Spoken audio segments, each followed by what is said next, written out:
Hi friends, welcome back to my channel AJ talks. दोस्तों, मैं हमेशा आपको किसी न किसी ऑनलाइन स्कैम्स के बारे में बताता रहता हूं। आप किसी रास्ते जाइए, कोई भी डोमेन उठाइए, चाहे इंश्योरेंस सेक्टर हो, चाहे जॉब सेक्टर हो, चाहे वो कार लोन सेक्टर हो, चाहे वो एजुकेशन सेक्टर हो, हर क्षेत्र में ये सारे जो घुसपैठी स्कैमर्स हैं, ये घुस के बैठ चुके हैं और ये आए दिन लोगों को ठग रहे हैं। अक्सर न्यूज में आप ये सुनते भी होंगे, मैं भी आपको बताता रहता हूं, और लाखों करोड़ों रुपए के ट्रांजैक्शंस भी हो रहे हैं। अब ये लाखों करोड़ों रुपए के ट्रांजैक्शन हो कैसे रहे हैं और किसके अकाउंट से हो रहे हैं, ये जानना बहुत जरूरी है। तो अब यहां पर एक टर्म आता है मनी म्यूल्स। जैसा कि मैंने आपको थंबनेल में पूछा है कि क्या आप मनी म्यूल्स हैं। म्यूल्स माने खच्चर, मनी मतलब पैसा। तो ये पैसा और खच्चर का जो मेल है, ये कहां से आया और ये टर्म क्यों पैदा हुआ, तो उसके बारे में मैं आपको इस वीडियो में पूरी तरह से बताने वाला हूं। तो आपको वीडियो अंत तक देखना है। चैनल पर नए हैं तो सब्सक्राइब करना है, वीडियो अच्छा लगे तो लाइक करना है और दोस्तों को अवेयरनेस फैलानी हो तो शेयर करना है। तो ये जो ऑनलाइन स्कैम करने वाले लोग हैं, इनको दो तरह की व्यवस्थाएं करनी पड़ती हैं।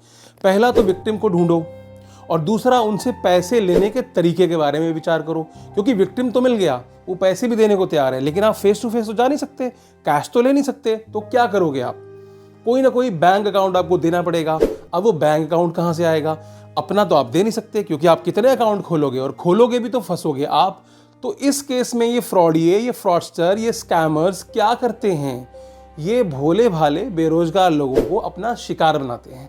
ईमेल के माध्यम से, फोन के माध्यम से या जनसंपर्क के माध्यम से। मैं अपने गांव जाता हूं और मैं वहां पर किसी दिहाड़ी मजदूर से कहता हूं कि भाई तुम्हारा जनधन का योजना का अकाउंट खुला है कि नहीं खुला है बैंक में?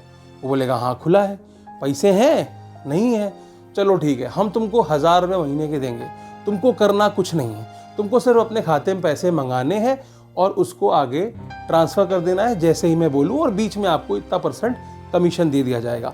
अब इस तरह के जो इनोसेंट लोग हैं, वो कई तरह से टारगेट किए जा सकते हैं। एक, या तो मैन टू मैन, जैसे कि मैं अपने गांव में जाऊं और ऐसे इनोसेंट लोगों को फंसा लूं। दूसरा, या तो मैं कोई ऐसा विज्ञापन निकाल लूं कि भाई तुमको मैं जॉब दूंगा, और जॉब किस तरह की है कि आप कुछ पैसे अपने अकाउंट में लीजिए, कुछ कमीशन हम आपको देंगे और वो आगे फॉरवर्ड कर दीजिए। तो आगे फॉरवर्ड कहाँ करना है? वो भी एक मनी म्यूल्स के अकाउंट में ही करना है। तो ये सब पूरा मोडस ऑपरेंडी इस्तेमाल क्यों किया जाता है? वो इसलिए किया जाता है कि पैसे की ट्रेसिंग ना हो सके। अब क्या होता है, विक्टिम से जो पैसा लिया जाता है वो पहले मनी म्यूल्स के पास जाती है, वहां से दूसरे को ट्रांसफर होती है, दूसरे से तीसरे को ट्रांसफर होती है, तीसरे से चौथे को ट्रांसफर होती है। ये पूरी एक ट्रेल बनाई जाती है और कई बार जो ट्रेल है ये अलग अलग राज्यों में स्थापित होती है। यानी कि जो पहला पैसा आया, मान लीजिए इंदौर से पैसा आ रहा है, इंदौर का विक्टिम है, वहां से पैसा लिया दिल्ली के किसी अकाउंट में, दिल्ली के किसी अकाउंट से पैसा दिया गुजरात के किसी अकाउंट में, गुजरात के अकाउंट से पैसा दिया वापस एमपी के अकाउंट में, वहां से लौट करके मेरे ओरिजिनल अकाउंट में आया। ऐसा क्यों किया जाता है? गुमराह करने के लिए, क्योंकि अलग अलग स्टेज पर अलग अलग स्टेट की पुलिस वहां पर इन्वॉल्व होना पड़ेगा अगर इस तरह के स्कैम को पकड़ना है। तो अंत में पैसा किसके पास आता है? मेरे पास ही आता है, लेकिन वो पैसा उसके पहले कई लोगों में घूमता है। तो जो विक्टिम से पैसा लिया जाता है वो पूरा का पूरा स्कैमर को नहीं मिल रहा है। दरअसल 10,000 रुपये अगर लिए तो बीच में 4-5 लोगों को कमीशन देने के बाद, जिनको कि मनी म्यूलर्स कहते हैं, जो कि मनी म्यूल्स होते हैं, तो हर बैंक अक्सर आपको आगाह करती रहती है कि भैया कभी मनी म्यूल्स धोखे से भी मत बन जाना। अगर कोई आपको लालच दे रहा है किसी भी चीज़ की, चाहे पैसे की, चाहे किसी और जॉब की या किसी सर्विस की, या बोले कि मैं आपको कोई फलाना ऑफर देना चाहता हूँ, तो आप इसको एक्सेप्ट कर लीजिए। कभी भी आप ऐसा नहीं करना।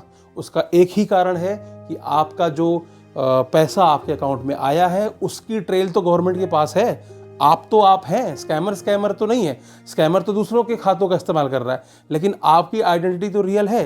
तो पुलिस जब पकड़ेगी तो आपको ही पकड़ेगी। आप इनोसेंट थे, लेकिन आप थोड़े से कमीशन के चक्कर में उस स्कैमर के हत्थे चढ़ गए, और जब पुलिस इस पूरी घटना की जांच करेगी तो आपको भी सलाखों के पीछे जाना पड़ेगा। तो थोड़े से कमीशन के लिए इस तरह के फ्रॉड में पड़ने की ज़रूरत नहीं है, क्योंकि कहीं ना कहीं आप भी उस जुर्म में भागीदार बन जाते हैं जाने अनजाने, जो कि एक बहुत बड़ा क्राइम है और कभी ना कभी पकड़ा जाएगा तो उसके गुनाहों की सज़ा आपको भी मिलेगी। तो आपको बचना कैसे है कि कभी भी आपको कोई इस तरह की लिक्रेटिव ऑफर्स के साथ कोई ईमेल आता है, एसएमएस आता है, फ़ोन आता है, आपका कोई सगा संबंधी कोई भी अगर आपको कहता है कि भैया पैसे ले लो, अब वो तो ये नहीं बोलेगा कि भाई ये इलीगल पैसा है, फ्रॉड का पैसा है, आपको कन्विंस करेगा कि कोई बिजनेस है उसका पैसा हम निकाल रहे हैं। हो सकता है वो आपको ऐसा बोले कि देखो ऐसा है कि हमारी कंपनी है और हम कंपनी से अपना कुछ खर्चा दिखाने के लिए पैसा निकालते हैं, तो हम आपके खाते में ट्रांसफ़र कर देंगे, आप मेरे बताए हुए खाते में ट्रांसफ़र कर देना। तो आपको तो पता नहीं है कि वो पैसा कहाँ से आया, वो इलीगल पैसा है, किसी को मार के ला रहे हैं, किसी के साथ धोखा करके ला रहे हैं, आपको नहीं मालूम। इसलिए मैं आपको इनोसेंट कह रहा हूँ। तो इसीलिए आप फंस रहे हैं, क्योंकि आपको लग रहा है कि आप तो बड़ा अच्छा काम कर रहे हैं, चलो कंपनी है उसको पैसा ट्रांसफ़र करना है, कुछ टैक्स वैक्स को बचाने के चक्कर में आप ऐसा कर रहे हैं, लेकिन वो स्कैमर आपको भी अपने जाल में फंसा रहा है, उस गुनाह में आपको भी शामिल कर रहा है।